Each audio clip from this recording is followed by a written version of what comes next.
When Georgie and Mandy's first marriage debuted, it wore its sitcom roots on its sleeve. Quirky family dynamics, oddball southern charm, and just enough emotional vulnerability to remind viewers that the young Sheldon universe had matured. But now, as season 2 hits the airwaves, the show has done more than just evolve, it's rewritten its own vows. This isn't merely the continuation of Georgie Cooper and Mandy McAllister's marriage story. It's a tonal shift, a structural shakeup, a narrative second honeymoon. The premise: young couple with a baby, living in Mima's old house, struggling through early marriage, was charming, but season 2 doesn't just live in that space anymore. It broadens the world, deepens the characters, and challenges the entire setup the spin-off was built on. From punchlines to parenthood in season 1, the show's identity rested on the comedic friction between Georgie's immaturity and Mandy's exasperated pragmatism. He was the well-meaning but underbaked 19-year-old dad.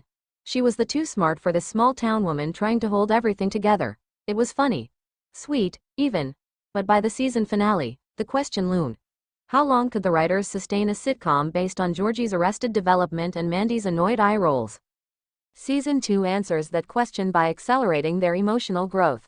Suddenly, Georgie isn't just cracking jokes and dodging diapers, he's trying to start his own tire shop, navigate his relationship with his father, now more present and emotionally layered post-young Sheldon, and be a real husband. Mandy, meanwhile, steps into the spotlight not as a foil, but as a full protagonist, juggling young motherhood with ambitions of going back to school, chasing her own career dreams, and redefining what wife means to her. It's a sign that Georgie and Mandy's first marriage isn't content being just another family sitcom. It wants to be a coming-of-age story, for both of them.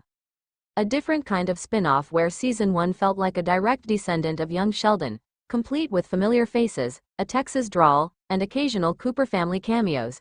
Season 2 distances itself in both tone and structure. For one, the narrative takes a more serialized approach. Instead of sitcom of the week stories, we now see multi-episode arcs that explore real issues: financial instability, postpartum depression, resentment between in-laws, and the cultural expectations placed on young parents. It's less Everybody Loves Raymond, more parenthood with a Texas twist. The shift also shows in the writing. The jokes still land. This is still a comedy, but they emerge from character more than from setup. Where Georgie once slipped on banana peels of bad decisions, now he stumbles on something more dramatic, trying to balance who he used to be with who he wants to become. In one standout episode, Georgie skips a big job interview to take Cece to the ER for a minor scare. The comedic moment isn't about him panicking.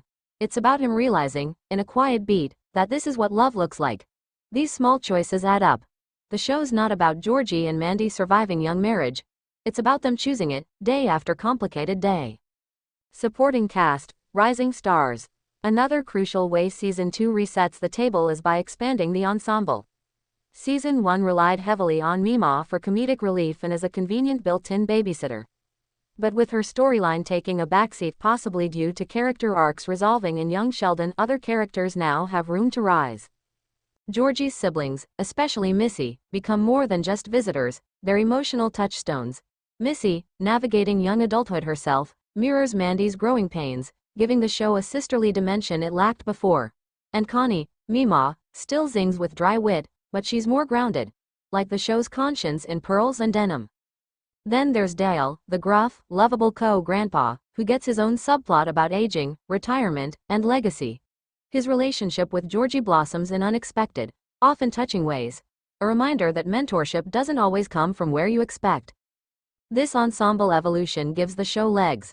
It's not just about the newlyweds anymore. It's about the entire messy, extended family trying to figure out life together. A spiritual successor to Parenthood, This Is Us, and even Friday Night Lights, albeit funnier and less melodramatic.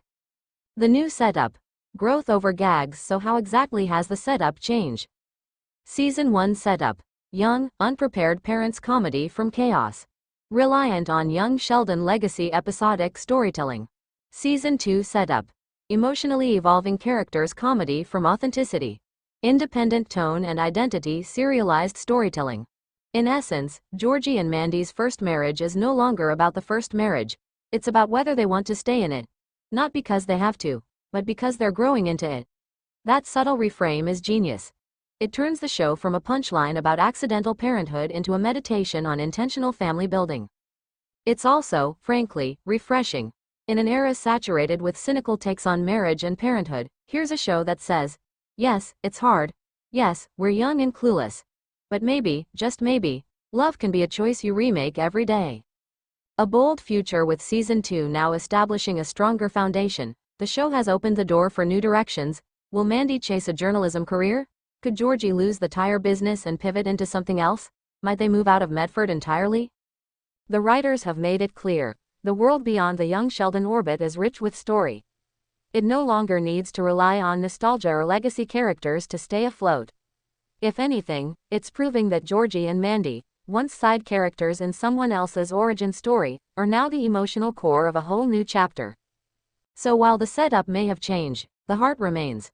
Georgie and Mandy's first marriage isn't just about how their story began. It's about how they're rewriting it every single day. And in that sense, Season 2 doesn't just change the spin-off. It earns it. Would you like a condensed version, a version with fan theories, or something formatted for a blog or newsletter?